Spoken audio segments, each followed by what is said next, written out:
Hi, everybody. My name is Petra. I'm from Malý Berlín, a cultural center. We are based in Trnava, Slovakia. And welcome to ZMINA is back with me and Mikhailo Gluboky from IZOLYATSIA. Mikhailo, welcome. Hello, hello. Today, we are going to be talking about ZMINA Resilience project that is a cooperation between IZOLYATSIA, Malý Berlín, and Trans-Europe House as an associate partner. And this is a third of a series of events where we discuss this program. And it's actually the first one that we decided to stream online. So we have some people joining us in Zoom, but also some people are going to be watching on social media and YouTube. So if you are here with us on Zoom, you are free to use chat as a tool to ask us questions. And you can find the video on our social media later if you will want to come back to some information. Before we start, I'd like to say that Malý Berlín and IZOLYATSIA and Trans-Europe House have already had this very similar program. It was called ZMINA Rebuilding, and it lasted for the past 3 years. And we are very happy to be able to continue this program, now called ZMINA Resilience, because it made a lot of difference and it made a lot of connections between Ukrainian organizations and organizations in Creative Europe countries. During this event, which will last approximately 75 minutes based on our experience from the previous 2 events, we will talk about the differences between ZMINA Rebuilding and ZMINA Resilience, because I believe that a lot of people who are joining the Zoom already know the previous program, and we want to highlight the differences. We will talk with Mikhailo about all types of open calls that will be happening during this project. In the third part, we will be joined by 2 case studies, by Erol, who will be talking about DocuFest, and by Masha, who will be talking about Ukrainian Drama Week. Our final part will be questions and answers. So if you are watching us on Zoom, you can write down your questions in the chat, as I mentioned previously, but I already have some questions prepared if you are shy, so don't worry. Some of the questions will be answered even if you don't have any right now. Okay. For the Zoom participants, I would like to add that I would like to ask you to keep your microphone muted during the most part of the event. At the end, when we will be having the Q&A, of course, you can unmute yourself and show yourself and ask your questions, so we can see you. Okay, Mikhailo, time to unmute yourself. Hi. So in the first part, I want to talk, the survey. Let's not forget about that. We would like to ask you to fill out a survey for us. This survey is not about this event, it's about your needs as an organization. So you can do this during the event or after the event, but this will give us some information that will help us suit the ZMINA Resilience program and capacity building program to your needs.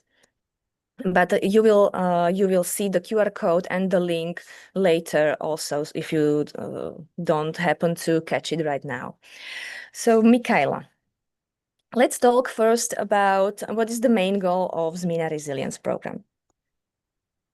Yeah, so ZMINA Resilience is the new project that we created specifically to support integration of Ukrainian cultural and creative sectors into EU's cultural landscape infrastructure. But what it means, because this sounds quite scary and not maybe super friendly to everyone, basically what we want is to have more cooperation between Ukraine and other Creative Europe countries so they could build better connections, know each other, know what we can be useful to each other with, and be able to cooperate more effectively in future. Okay, and what are the tools that the ZMINA Resilience will use? Basically, it's about two main things. One of them is subgrants. We are going to distribute 1.4 million euro in the form of subgrants to different types of activities, and we will speak a little bit better what kind of activities they are.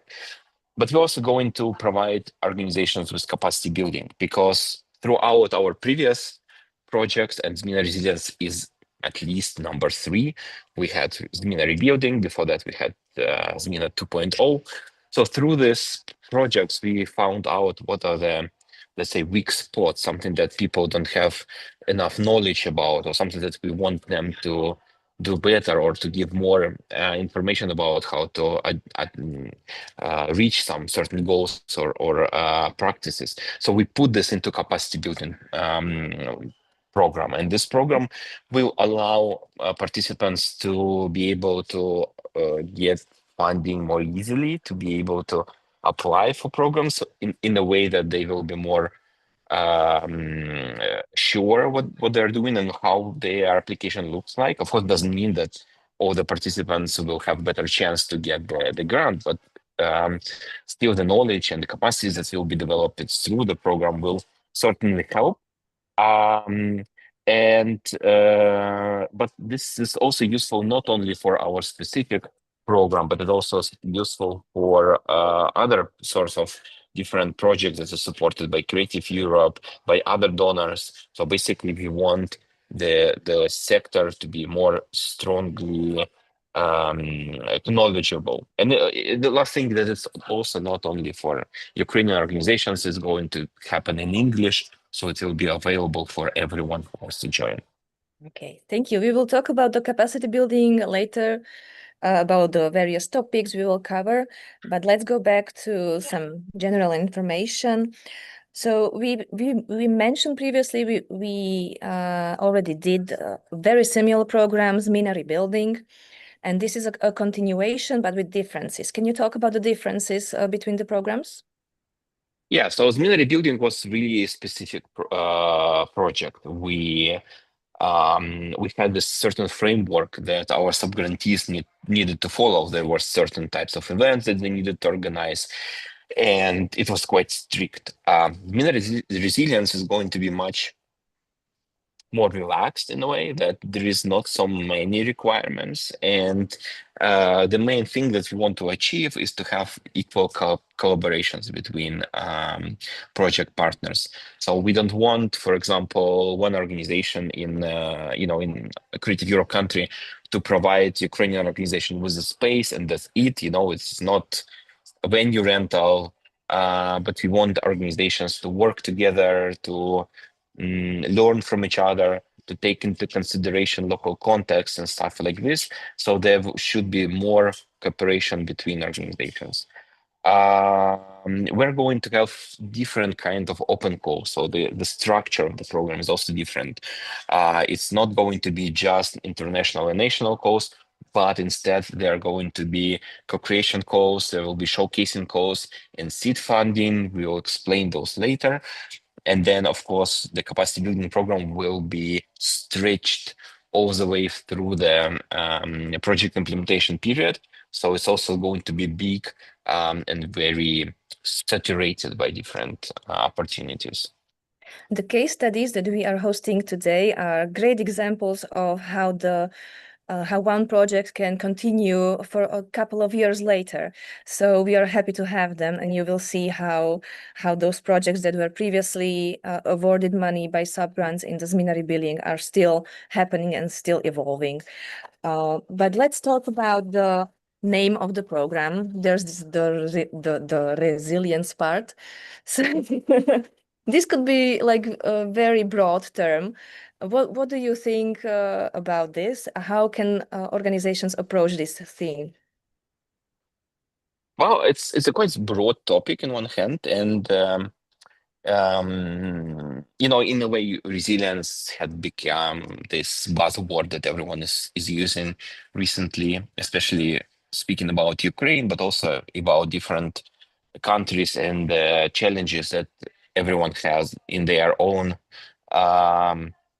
locations where they're working either on local or on a national level or an international level. But we still think that culture is the tool that can be used in order to help to solve some of the challenges, most of the challenges, especially as we are talking about work with people, about working with communities, and things like this. So for us, resilience is that experience of culture organizations that they have to that they use to solve the problems in their communities and that they can share among each other. And this is why I think it's really great that we can learn from each other, that Ukrainian organizations have immense experience now working in really complicated circumstances and supporting people in really, really different ways. And at the same time, a lot of organizations in other Creative Europe countries have also really interesting experiences they can share with each other. So for us, we want to strengthen, to be able to straighten organizations from all over Creative Europe through collaboration with each other. And one final thing that we need to, or two, that we need to discuss before we move to the open calls. There always are some cross-cutting issues that your European Union is trying to promote with their programs. So let's talk about those. What are they? So yeah, basically, because we want those who will go through our project be able to get funding from more sources, Creative Europe, of course, different other European funds. We want to make sure that all the applications they fulfill the criteria and priorities of European Union. And at the same time, those priorities is something that I think every culture organization has to keep in mind because they are quite universal and something that is, is useful for organizations as well. So we are talking about inclusion, accessibility, gender equality, and environmental sustainability is one of the main cross-cutting issues. And of course, for example, if you are talking about accessibility, obviously all the organizations want to make sure that their work is accessible by more people. And we have really good experts who will speak a little bit more about this. They will do trainings on each of these topics. So all the applicants will be able to learn more and incorporate this in their application and hopefully into their projects later. But yeah, I think it's really important that that we want projects that are supported for ZMINA resilience to contribute into development of communities and strengthening social cohesion in those communities. So despite there is no particular request for this sort of events or working with the communities in the cause, but still it's a big focus and important thing for us to do. So the final question before we go over the various open calls is who is eligible to ask for funding in ZMINA Resilience? So those are organizations. We decided not to provide the opportunity for single artists to apply because reporting is complicated. The administrative work is still big, though we are trying to reduce it and to make it more digital. So also to make sure that people are not overloaded with millions of Excel files, but still there is a lot of work that has to be done, including all the transfer and money management for organizations in Ukraine. There is also limitation for international payments. So this has to be organizations that are working in cultural sector and that are for Ukraine. It's also important that those organizations that are not registered on temporary occupied territories. Yeah, so if you are an organization, you can apply. There is no limitation. And we also specifically mentioned in the call that we want also educational institution to be able to apply. If there's a school or university and they want to cooperate and to develop some cultural and artistic projects, they also can be part of the of those calls. Thank you. So this is the end of part one, and now we are going to be talking about the 3 types of open calls that will be happening during ZMINA Resilience. So in a very short, there will be, as Michaela said, and I already, 3 types. First one, we call it seed funding, but the name is actually quite longer. You can find it on IZOLYATSIA's website. This open call for seed funding is happening right now, and it's closing on December 5th. We will discuss this, but I just wanted to highlight this information for any Ukrainian organizations who are watching this stream, that they still have a couple of days to prepare an application if they are thinking about this type of projects. Then there are 2 other types of open calls. First one is called co-creation, and the second one is called showcasing. We will discuss each one, but we will start with, in short, we will discuss the seed funding, which is closing in a couple of days. So what is the objective, Mikhailo, for seed funding open calls? Open call 1. Yeah, so this is a specific call for Ukrainian organizations. And this is a way for us to provide opportunity for more emerging organizations. These organizations that maybe don't have too much experience in international collaboration to get funding specifically to develop their ideas. So with this grant, they are not able to do anything. It's not a production grant, but this is a grant that they can hire experts, they can cover mobility, they can go to a certain country and learn there from other people to meet, find the partner, for example, or to learn local context to make their project better. And they can also use the money to pay their team who will be involved into this development.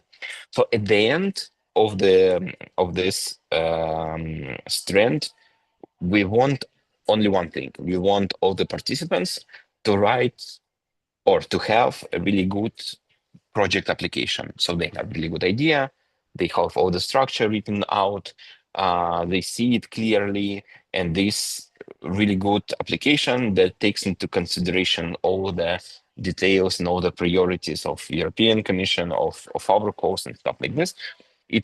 This call can be used as in the following calls of ZMINA Resilience, but also in other calls by different donors. So it's also universal, but it will give opportunity for those organizations to develop their international collaboration idea. As I understand, there will be just one open call for this type of projects. Yes. And this is only for Ukrainian organizations. Yes, this one is specifically for Ukrainian organizations. We want them to try this model, but in frames of this call, we will be also looking for partners. So there is a possibility that some of those who will go through seed funding can also find other organizations that participate in today's event and in other ZMINA is back presentations. They will use those organizations as their potential partners, and then they can develop this idea together. This open call is special in one more regard, that it will provide some form of mentorship for the projects. Can you tell us more about that? Yes, so apart from this money that and the budget that organizations will submit to us, we are also going to provide each organization with a mentor and certain sessions that they will go through so they can understand what application is, how to apply, what are the important part of the applications and things like this. So basically, we want to put all the participants of seed funding on the same level and then let them develop their own ideas with the experts of their choice and also with the mentors that we will give them. Okay. Is there anything else that you want to add about this seed funding open call? No, the deadline is in 3 days. We are looking forward to see all the applications, and I hope it's going to be fun. Maybe are there some technical criteria that the projects need to have worked out? Like maybe is there some papers that they sometimes forget to submit and you want to? Yeah, there is a list of there's a checklist at the end of each applications. So if you're going to apply, please have a look at the checklist. All the necessary documents have to be submitted. There is a need to submit a letter of guarantee, which sometimes is a problem. And if you have any questions about the certain parts of application, don't hesitate to send us a question through hi@ZMINA.eu. This email address is new helpline that you can use to ask us question. And I always say that it's better to ask a question instead of guessing and then not going through technical assessment or not applying correctly. And we are here for you to help you. So it's also not a problem at all for us to answer any of your questions. So please ask away if you have anything. And every Tuesday we have meetings. Unfortunately, today is the last meeting, which is going on right now for seed funding. But for next calls, we are going to have still open Tuesday meetings where you can come and ask your questions, and our team is there so they can answer the questions in a more wider approach, go through all the details with you and things like this. So it's really useful if you want to talk to real person about your applications or some questions that you have. Okay, thank you. And those who are seeing the presentation, they can also see there's a QR code with a link for the support meetings, for the question Q&A for the open call. Is this the same link that will be accessible during the next open calls? Yes, it's all the same. Okay, so if you're seeing this, scan it, and it will be useful when another open call is out, and you can use it to register for the Q&A with IZOLYATSIA. Okay, we are moving to the second type of open calls, which are named co-creation open call. But again, when the open call is out, it will be a little bit longer, but you will find the words there also. Like this is the co-creation open call for creating your joint project with international collaboration. So what is the objective here, Mikhailo? What are we Yeah, looking for in projects? this is really straightforward, cooperation call. You have two or more partners, you come together, you produce an artwork or a set of artworks or any sort of cultural or creative product, if I can call it like this. So basically, you need a consortium that will be that will consist of two or more organizations. One of them has to be Ukrainian organization, and you can apply to produce a cultural project. In this particular call, it's more about this co-creation. So it's less about presentation, less about having, exhibition or having the presentation. It's more about creating something, though, of course, it's also important to be visible. And this is it. If one of the problems that we also face that not so many people outside of Ukraine know Ukrainian organizations to form these consortiums. So we are also going to provide some of matchmaking sessions and meetings with organizations from Ukraine and other countries that you can also use to find potential partners to collaborate. And we really hope that this will help our people to create more sort of cooperations. How many open calls will be there for this type of co-creation calls? There are two open calls. You can see on the screen, one in March, one in October. There is plenty time to prepare your ideas before March 2026 or even in October. And then the calls will be open for traditionally for 2 months with a selection on the third month. So when the open call is published, there will be a lot of detailed information about what the project needs to look like, what it needs to like have as part like attributes or characteristics. But is there some? I'm sure you already in Izolatia have some idea about the selection criteria. Can you tell us something about this? Like what will be looked at, and maybe if there are some selection criteria that are sometimes overlooked by projects or not worked too much. Well, this time we are also implementing selection according to the European Commission's recommendation on selection of the projects. So it's quite similar to Creative Europe. We're going to do basically three criteria that are going to be evaluated by the group of independent evaluators. One of them is I'm trying to recall how to say it in English. Sorry. So basically, one of them is impact.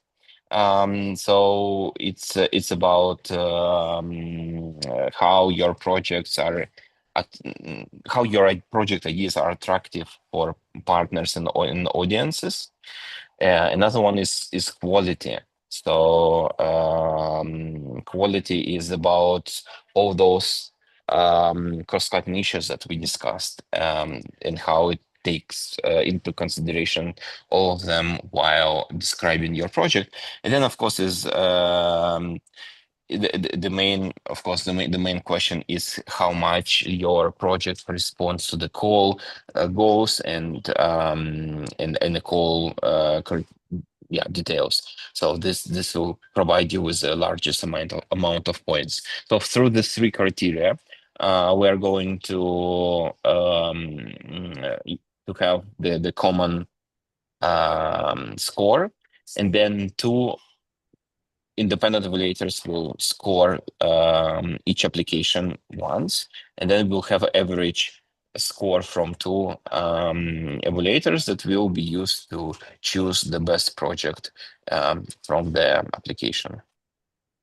Thank you. I'm just putting some link to the chat on Zoom because I'm moving to the various types of support that you are going to be providing and with Malý Berlín to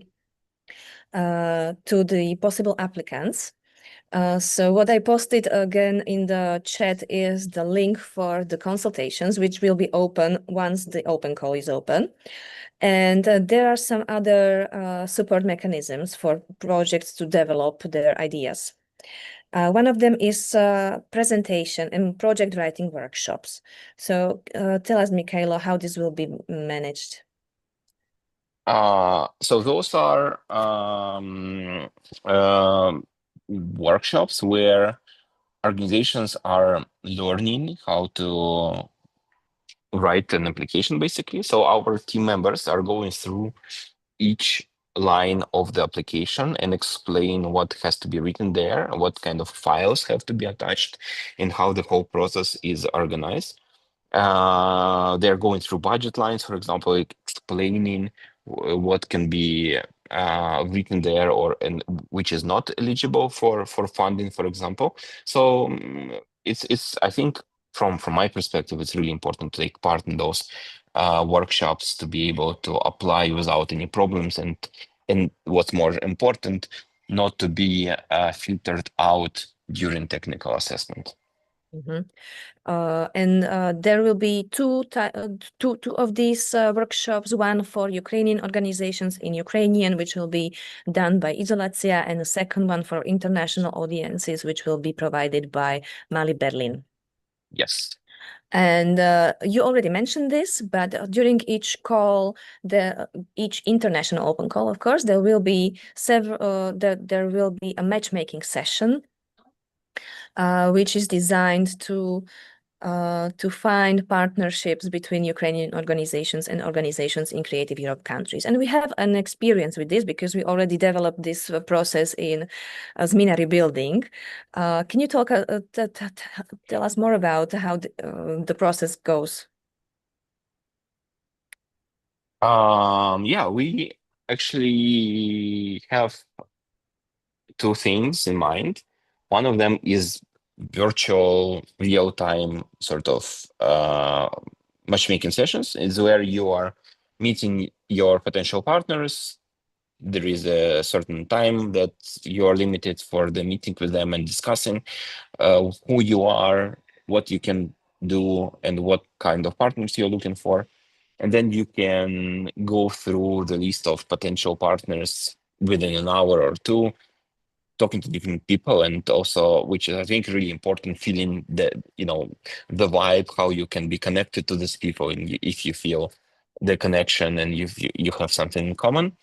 And we are now in talks to have potentially different types of matchmaking. So it's not only everyone with everyone, but also matchmaking sessions built around different regions. For example, in Nordic countries or in Balkan countries and stuff like this, and also matchmaking sessions built around certain topics and our disciplines.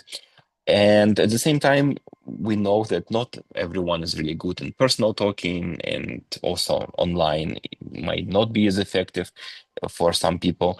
So we also want to do this sort of slow, asynchronous matchmaking. So we are going to provide you with a platform.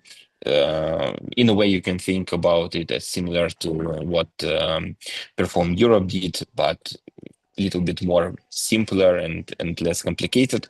Also, where you can tell about you, about what kind of partner you're looking for, and then those who are looking for partners can also find you there and send your invitation to do something together. So a lot of opportunities to manage the project, to prepare and find a partner. So I would like to say at this point that a good idea for everybody is to join our newsletter, which is designed specifically for ZMINA resilience. And you can find the newsletter on IZOLYATSIA's website very easily. When you find ZMINA resilience as a project, it's very big button like newsletter here. So go ahead and I will give the link to the chat right away. And after that, we are going to discuss the final type of open call, which is designed for showcasing. So this was not something that was done in ZMINA Resilience. Why did you decide to do the showcasing type of open call? We actually were inspired by some of the people who participated in ZMINA rebuilding, who were looking for opportunities to present existing projects in other countries. And this sounded like a really good idea, especially because some of the projects were like this, for example, theater plays that were originally created in Ukraine, but then presented in another country that had a really good interest rate and popularity and the audiences and stuff like this. So we wanted to have more of this type of project, especially because it's also a way to support some of the project that we supported through ZMINA rebuilding. So there is also a way to do this continuity, but it's not the focus, and there is no privilege for those who participated in previous projects also to be part of showcasing. So the idea is that you can have again the consortium of two or more organizations that can present existing works in other country. But at the same time, we don't want this just to be something that you have an exhibition and you just show it in other country. We want this showcasing to be adapted for local interests, for local context, so that people in other community could understand it better. So another example coming from this theater, but it's not only about theaters, it can be, of course, any type of media. But example is that the play was translated into local language, and then local artists were hired to play in this play. So it's also important that this showcasing will take into consideration local context. And this is the most expensive call. Let's say you can get the biggest grants through it, and because this involves not only mobility but also transportation and adaptation of works local context. And this call, what is interesting, I think, is going to be a rolling call. So we will start in June, and we will have 5 deadlines every 2 or 3 months. So you can apply in a way that it fits certain events. You know, if you have a festival, for example, you can apply in a way that you will do this project within the festival or a certain important date in your organization or your country and whatever. So we hope that through this rolling call, you'll be able to adjust the project implementation time to achieve the better results.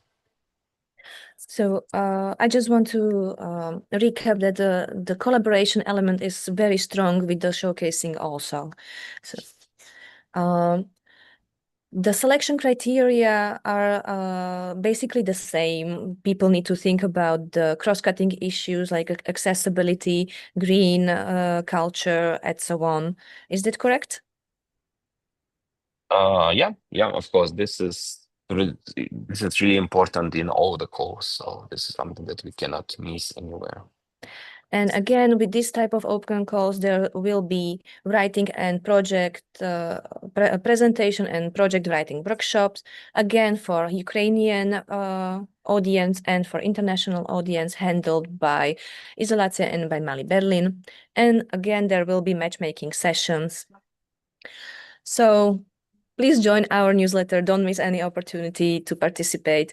This is, as Mikhailo mentioned several times, it's we designed this project to enable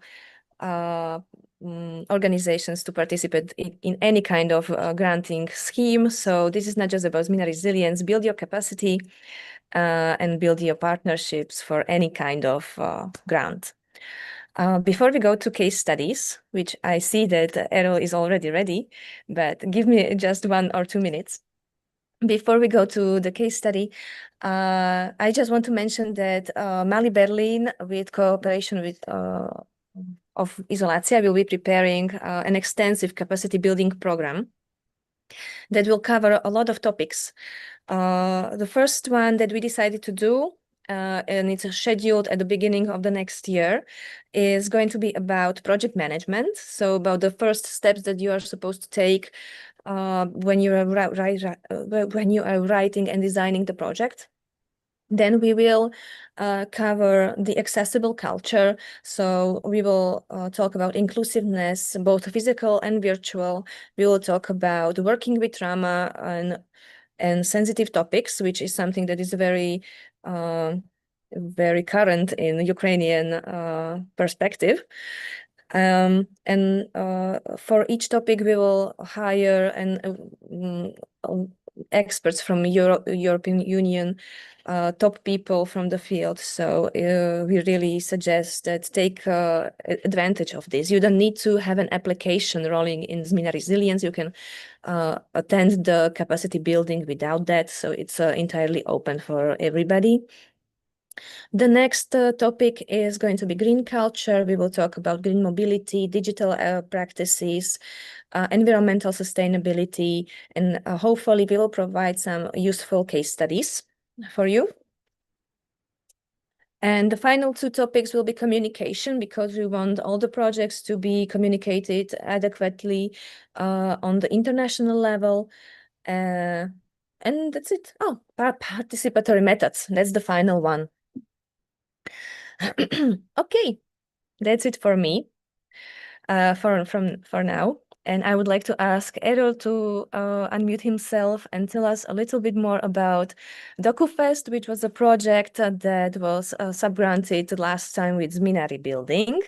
And before we start, I just want to say that we invited case studies that fit very well in ZMINA resilience framework, but they are not like 100% examples of projects that fit to the co-creation and showcasing call, but they fit very, very well. So you need to keep that in mind in case you hear something that does not sound like the co-creation or showcasing. Both case studies are kind of mixed examples of co-creation and showcasing. So at all, you have the space. Thank you, Petra, and thank you, Mihailo, for giving us this opportunity to present what we've done almost a year and a half ago here in Kosovo with our dear partners. I see Julia there. Hi, Julia. With our dear partners from DocuDays. I prepared a small presentation, which is just images, just to share the bits and pieces of the atmosphere that we had from our Focus Ukraine program here at DocuFest. Do you see it? Yeah. Before going on, hi everyone. I'm Errol Bilibani from DocuFest.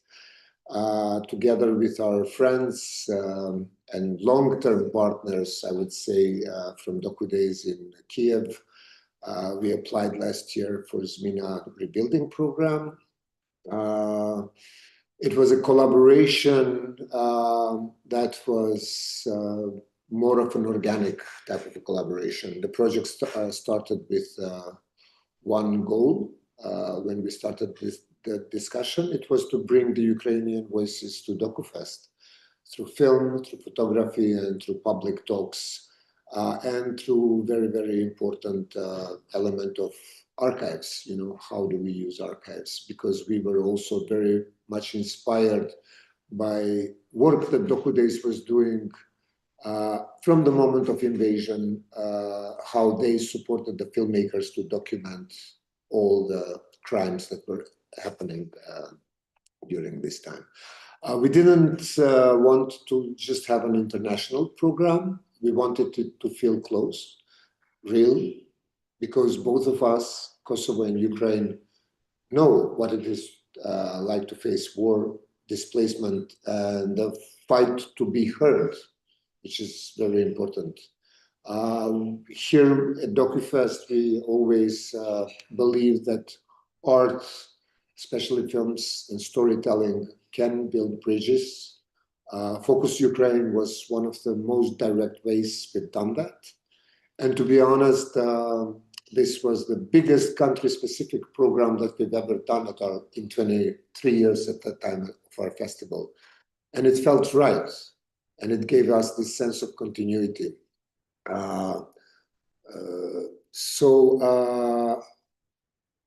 This was my project introduction and goals. Finding partners and process of collaboration. How did the collaboration happen? It didn't come from, email and finding partners and doing the matchmaking. I mean, it's great to have the matchmaking sessions.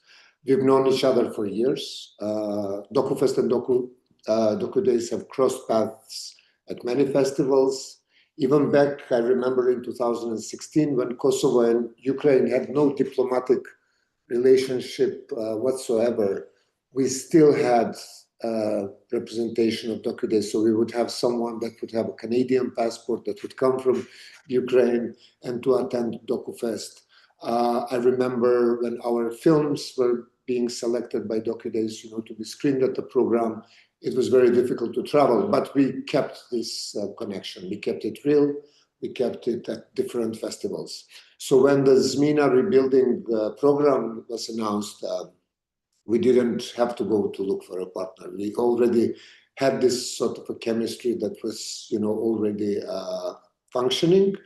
And we reached to DocuDays, and I'm really, really grateful to this communication that we had with Julia initially, in discussing, and we said it, like, let's do this properly. Let's do the, in the best way possible. The collaboration was very smooth. We worked directly with, the curators at DocuDays. We worked with the with Yulia, who was responsible for the film program. We worked with Sasha Nabieva, who was doing the photography exhibition and the Ukrainian War Archive program. Communication was clear and quick, even when the war was going on. I remember, in some moments, despite the power outages, air raid alerts, and difficult working conditions on their side, they always showed up each time. And I'm really, really very grateful for that. So creation and adaptation. So what did we actually create together? Now looking back, we had a really, really very powerful photography exhibition. We hosted, I need to read the name of it because it's very, very difficult to remember. It's called UA_24022022.jpg, a photo exhibition by Mikhailo Palinchak. It was a visual record of daily life in wartime Ukraine, from the small moments of resilience to the scenes of destruction. It was very emotional, very raw, and very, very honest exhibition. The exhibition was curated by Sasha from DocuDays, and we had one of the co-founders of DocuFest, Ferdi Rimani, who worked together with Sasha. Together, they made sure it spoke to all audiences, so basically to Kosovar audiences, but also to international audiences attending the festival. From the film program, Yulia made a really great selection of Ukrainian documentaries, including both feature-length and short films. The films covered many layers, be it a major aviation disaster during the war, woman who transported fallen soldiers home. Some focused on everyday's life, like a cheerleading group of women in Kharkiv. Others explored war through intercepted phone calls, intercepted by Oksana, which was a very, very successful Ukrainian film of that year. And this weren't just a showcase of films. It was, very powerful personal testimonies, and we were so happy to have as many filmmakers as we could, present there to discuss it with the audiences in the lengthy Q&As. But we also organized two very interesting public discussions in the line of Docu Talks. One was about how do you make a film festival in a time of crisis? How do you make a film festival during a war? Which I really have a huge respect for DocuDays, how they never stopped, how they continued, and how they showed what it is to be a resilient film festival and what it is to be there for your own filmmaking community.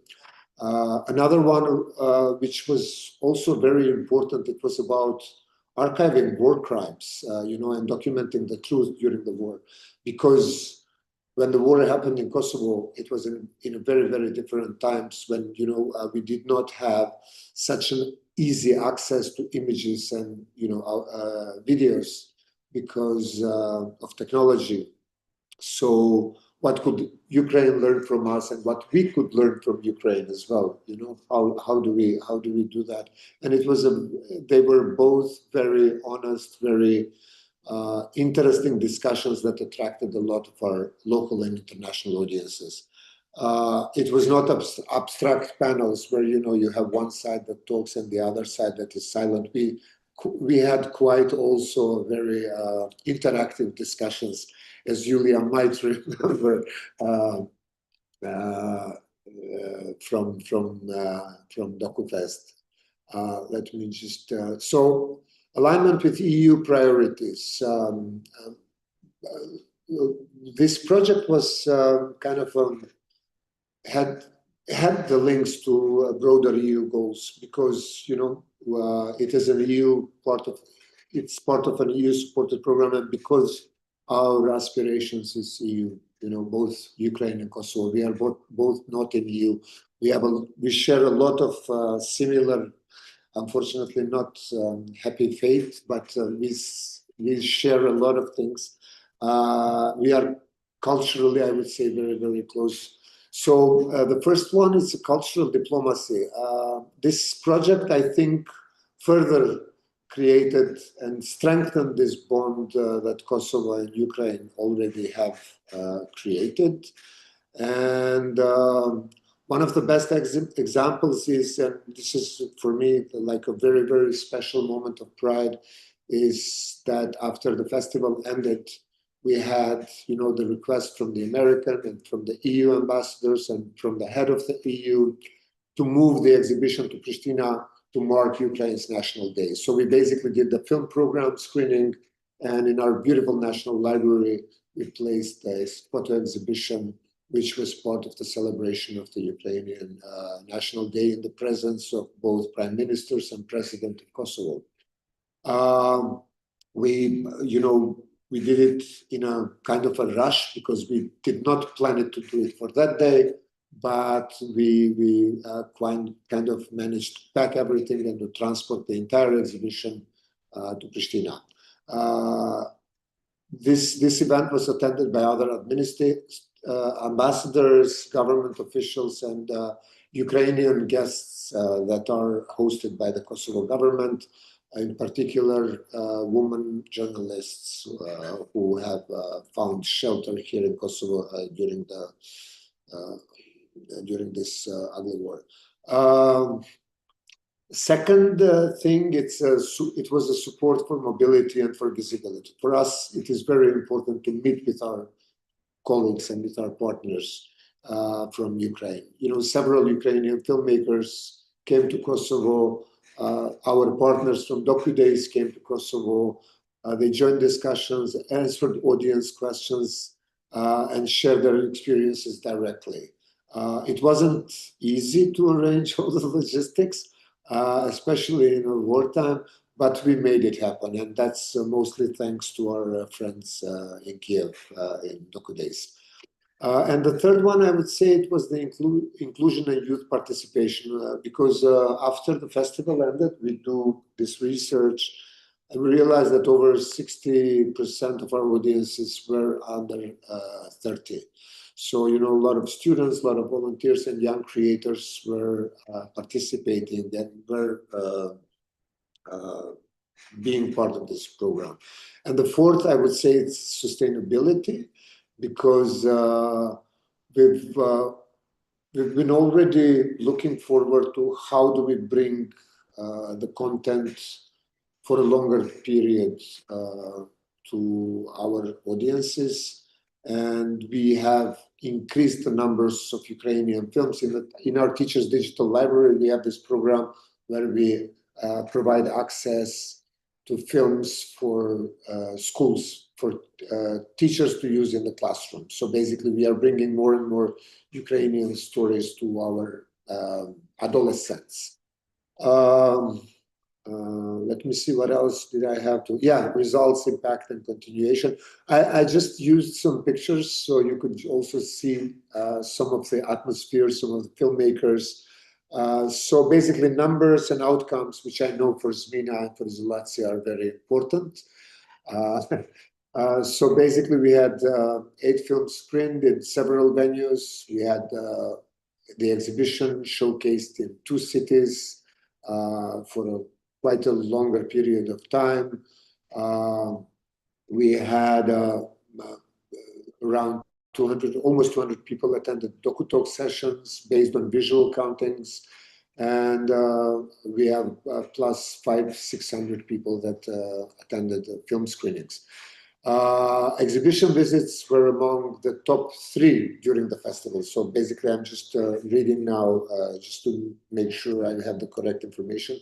So the exhibition was in top 3 of the most attended events, and media coverage included national, TV, print, and DocuFest's own platform. But what is really important to mention is that there was a huge media interest in Focus Ukraine program. So there were a lot of media news coming after the festival. Beyond numbers was also, for me, which is more important than numbers, it was the audience reaction. You know, seeing tears in people's eyes during the screenings, it's something that's very memorable. People, despite, you know, the very, very big program that we offer to our audiences, people would stay to lengthy Q&As, to discussions. Even when the microphones would not work, the filmmakers would come closer to the audience, and you know, the conversation would continue. Yes, what I'm for me, what I'm most grateful is that we've created this first step of partnership with Doku Days, and I know that, you know, our paths will cross again. We will be working again, most probably. Maybe some we will be looking also at different modalities of collaboration, be it in creation or be it in training young people. Since your new call is about resilience, and I didn't see anywhere that you have elements of media literacy and fake news, I think that's something that we need to really, really work on, and support young people to understand how to identify, you know, what is out there and what is fake, especially in the times of the artificial intelligence and misuse, non-ethical use of artificial intelligence in audiovisual production. So basically, as a final takeaway, I would like to share some more photos of this project. It worked. It wasn't about just representation. It was about relation. It wasn't about checking the box. Neither us nor Doku Days wanted to check a box, to tick a box, you know, when we apply. It was about, you know, showing up and being there for one for another. We knew that the collaboration was right because there was already an established trust between us, and we didn't overcomplicate it, which is very important. We co-created, we listened to each other, and we stayed flexible to each other. And in return, the Focus Ukraine became one of the most meaningful things that we've done to date. This is something that kind of stayed with in our hearts. So next year, so meaning this year, we had another Ukrainian presence, a large Ukrainian presence apart from the films. We had a performance of Daka Braka at our Doku Nights events, which was one of the most amazing moments. I remember my son was saying, now I discovered something new in music. So he started, you know, listening to Daka Braka because it was the first time that he's coming across them. So to everyone here who's working on international corporations, don't ever underestimate the power of long-term relationships. Even if you do not have something concretely, just continue, you know, listening to each other, support spaces that allow, you know, this emotional and cultural proximity, and above all, keep cultural solidarity active. You know, we should not be reactive. We should be active during the old times. Just some atmospheres. This is one of our cinemas up in the Fortress. From the Q&As, from the talks, you know, different. And yeah, I wanted to close it with Yulia's photo in the talk. Thank you very much for your attention. Thank you at all. This was very lovely, and you like fulfilled everything that we said in those like artificial words, like create, be part of something big. You just said it very naturally. This is how it's supposed to sound and look. Thank you. Now we have Masha here also from Ukrainian Drama Week. Can you show yourself, please, and unmute yourself? Hi. Yes, hello. Hi, hello. So Masha is here also to talk about her project. Go ahead, Masha. Hello, everyone. First of all, I'm apologizing for noises that might be present during the presentation. I chose a place which is not really appropriate for that. I'm sorry. First of all, also, I would like to say thank you for ZMINA, IZOLYATSIA, and Malý Berlín for this opportunity to share the experience and for the opportunity to realize projects and to bring them from idea to the concrete result. And Michaela was saying today that they are here to support us, and this is, I want to say that's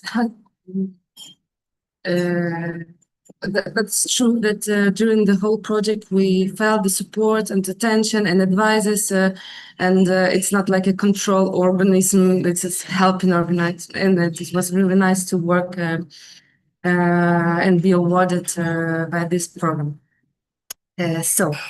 I'm a founder of Ukrainian Drama Week in Paris. That's this idea that I had when the war, or the full-scale war started in Ukraine. I was already in France. I lived in Paris and I was an actress. I in theater.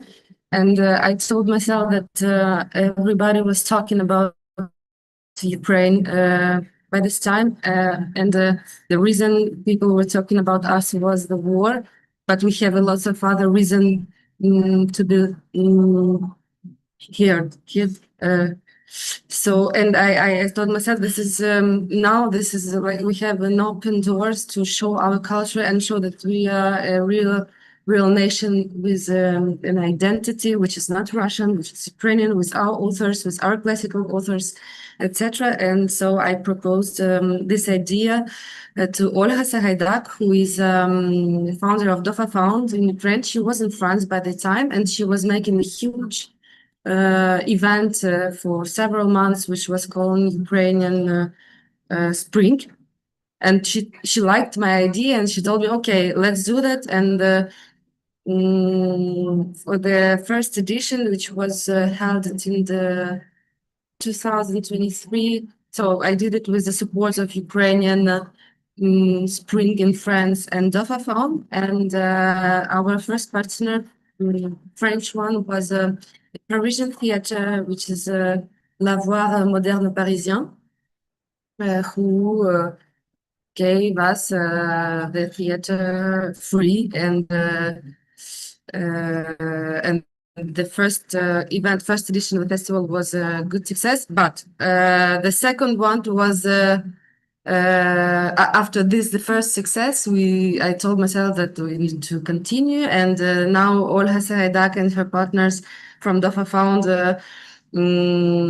they told me about ZMINA IZOLYATSIA, and so we applied for the grant, and we did it in the partnership with Ukrainian Institute in France, which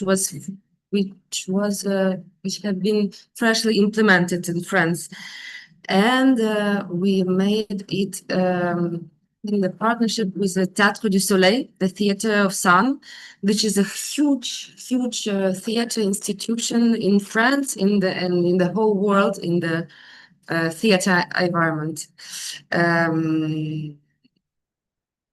So first of all, the principle of the Ukrainian Drama Week is a presenting of Ukrainian drama heritage in France. And so I'm selecting places of Ukrainian classical authors and Ukrainian contemporary authors who are writing about the war. So there is a team of translators, and then we are staging these places with French actors. He was talking about that today. For me, that was one of the really important rule, that the plays should be played by French actors, because by playing Ukrainian texts, they became ambassadors of our culture, and they can talk about them, about those plays, about those authors, and it's like a network of Ukrainian agents. And when French actors are playing Ukrainian plays, yeah, they are becoming real ambassadors of that culture. So for last edition, for which we were awarded by ZMINA IZOLYATSIA, The event was held in the Theatre of the Sun, Théâtre du Soleil.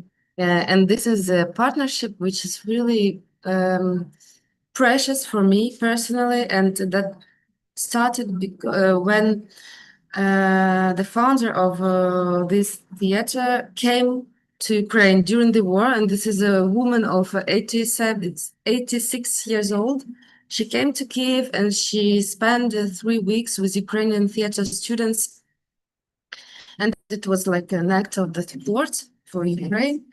And I was with her during those 3 weeks, and that's how we met. And I told her about the project I already done last year, and she told me you should do that in our place, in our theater, because the Théâtre du Soleil, it was always known like a place of resistance. This is a theater which was always on the side of justice, and it's held in our event there. It's a big thing, and this partnership started from a real friendship, and friendship started by the coincidence, happy coincidence, and the theater is like, if you are holding your event there, you already have a public, because the public of Théâtre du Soleil is a really loyal public, and this theater and these partners, they give us the place for free. They provide us with communications. They provide me with advices how to work with a local institution, with local association, and this is the partnership which is really strong now, and that's continue because for example, in 2 months I'm going to stage a Ukrainian play in this theater, and the 3rd edition of Ukrainian Drama Week is going to be held there also in 2027.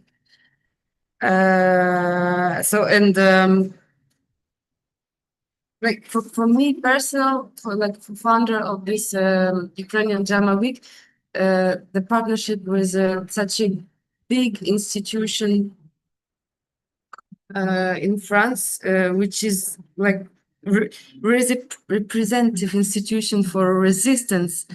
This is a really this is like a dream. It's like it should be, I think. And I think that when the project is really about the truth and about if you are making a project with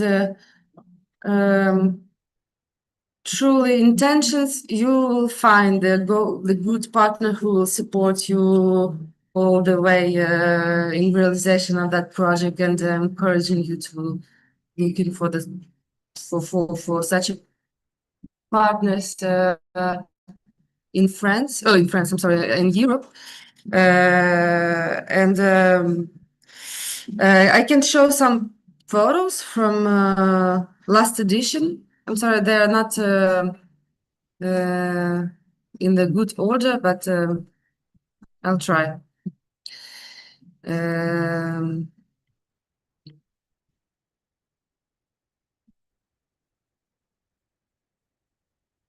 Do you see the photos? So this is a photo from the opening event. It was in the big. It was in a big. Sorry, I'm losing my words. In the Théâtre du Soleil, we had authors, Ukrainian authors, contemporary authors. We brought in France, and they were present. They were present on this event, and during the whole festival, it was really great because the French public could speak with Ukrainian authors who were writing about occupation, writing about this war which is going on. This is a Théâtre du Soleil. This is a photo from place. This one is from Martin Borula. This is from Karpenka Kari. This is a big Ukrainian classic author. This is a Teatro du Soleil team who was making borscht. It was really nice. This is our photo from a place which we were presenting. What I wanted to say a lot of things, but I forgot everything. So if I should sum up,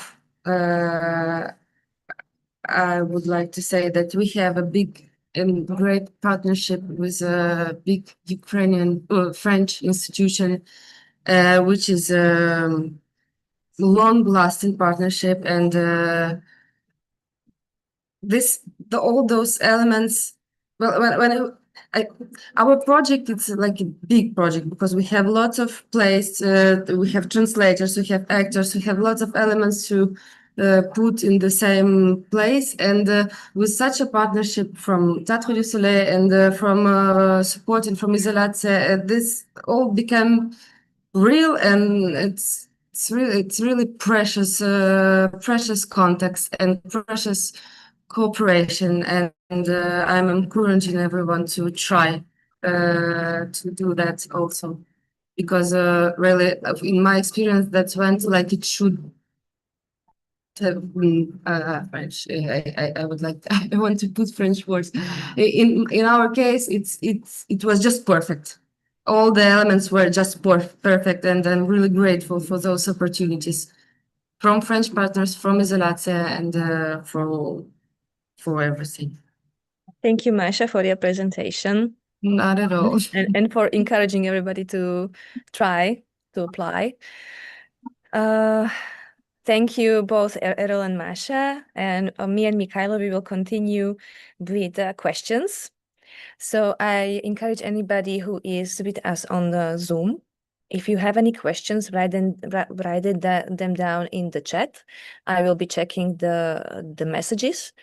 And in case you are shy, I have some questions prepared. And I'm sure some of the organizations are happy to hear that. So, Mikhailo, are you there? Are you listening right now? Yes. Oh, I didn't see you, sorry. Okay, so the first question for me, I think you covered this in the first part, but why aren't the single artists eligible for support? Because we think that for a single person, there is not enough capacity to apply and then implement the whole project, especially from the perspective of administration, monitoring, evaluation, and reporting. So there's some work that needs to be done by the group of people. You need to have or you need to have a staff and the team who will be responsible for different parts of the project, and then we need legal framework also to correctly do all the paperwork and things that is required by European Commission. So from that perspective, we used to have calls open for single artists, but in this specific project, we decided not to. Is there a need for the projects to have co-funding? And if so, what is the amount that they are expected to have? For the seed funding, there is no need for co-funding because this is more like a development support. But for the rest of the calls, we expect 90% that we will provide, and then 10% that our sub-grantees will have to provide from their own funds. And what's more important, that this have to be real money that you can show in your bookkeeping. So unfortunately, if you would say, for example, we have the space and we give it for free, it's something that we cannot assess how much it costs, or if this is the contribution. But if you show us that this is the space that we pay monthly for the use, and it was used specifically for this event, we can then calculate this toward your contribution. Thank you. One thing that we didn't cover when we talked about the open calls is if it is possible for one project to apply to the several stages that are planned within the scheme. Yeah, ideally, we would like projects that are developed through co-creation to take part in showcasing, and then the organizations can use the maximum the maximum amount of money for their applications, and then they can create something and use the showcasing budget to show the result in even more countries that is possible with only showcasing budget.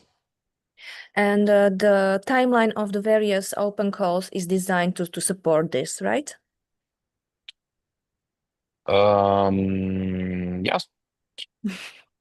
Okay, simple answer. Okay. Yes. So if some project applies for co-creation, they still have time to apply for showcasing. Yes, they can fit into last calls of showcasing according to the timeline. Okay. There is a question from the audience. So Mika is asking if there is already a platform for networking and matchmaking. No, it's coming in early 2026, and we will, spread the words in our communication channels and also on newsletter. Okay, so come back to the IZOLYATSIA's website and check out the newsletter. We will have the information ready when it's out. And we have another question from, I don't know who, but he says, or she says, ahojte, so maybe someone from Slovakia. I would like to ask whether organizations such as Stanica and Nova Synagoga, which is a cultural center in Žilina in Slovakia, if they can participate as partners in multiple projects within ZMINA program. If so, okay, there is another question there. If so, is there a definite maximum number of projects we can be part of? From Barbara. So basically, we accept that one organization will be supported in one type of call. So you can participate in multiple consortium, but then if you're selected, you will have to choose one of them that will get the funding. So unfortunately, it's like this. We are limited by the call conditions and the requirement to have the biggest diversity of organization that we support. So basically, if you apply for co-creation and you are selected, you can also do one co-creation, and then you can also only do one showcasing. Mm-hmm. Thank you. What is the language of the applications? It's all in English except for seed funding, which is in Ukrainian. And I think we should say that all technical documents that they are supposed to provide, it would be better if they are translated to English. Is that right? Yes. Well, everything is in English. Even seed funding calls is translated in English still. And from the side of applicants, it's also important that you provide us with translation, because we don't know all the languages in Creative Europe, and sometimes these are really small languages. For example, we have application where people send us documents in Basque language, which is not even easy to translate through AI or any other translation services. So yeah, we need, especially if your documents are not in English, we need them to be translated in English. But at the same time, it doesn't have to be verified translation. You can just put Word document translated to English, and we trust that it has the same content that original document. And we mentioned several times that there was ZMINA rebuilding before this project. Is it possible for the organizations who participated in ZMINA rebuilding to take part in ZMINA resilience? Yes, everyone is really welcome. Okay. So another question from the audience. Do you have any ideas, Mikhailo, for you? Question, how to find Ukrainian partners right now before we have this platform? So if you have certain requests in mind, you can send us email to hi@ZMINA.eu, and we can look through it, and maybe we can also suggest something. I would also advise people to try looking at our database of projects, which I posted several links of those. So go to ZMINA.eu and projects. And you can find all the projects that were supported via ZMINA rebuilding. And in each project, you can find the participating organizations. You can click on that and find their profile also on the database. So you can search the database with some keywords, like you want somebody who works with film or with exhibitions, fine art. You can select and filter the projects, and by reading about the projects, you can find out some organizations that already participated in similar subgranting schemes.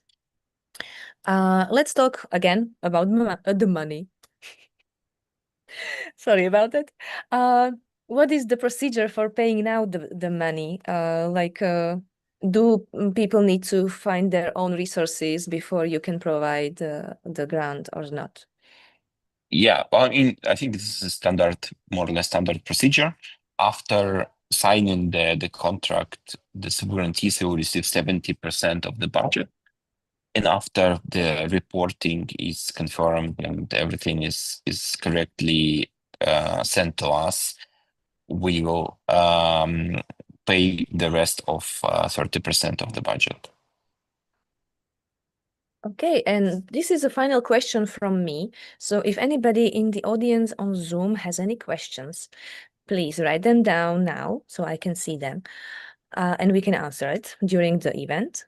The final question from me, for many projects, I think it will be interesting to know if it is possible to sell tickets or merchandise during their events.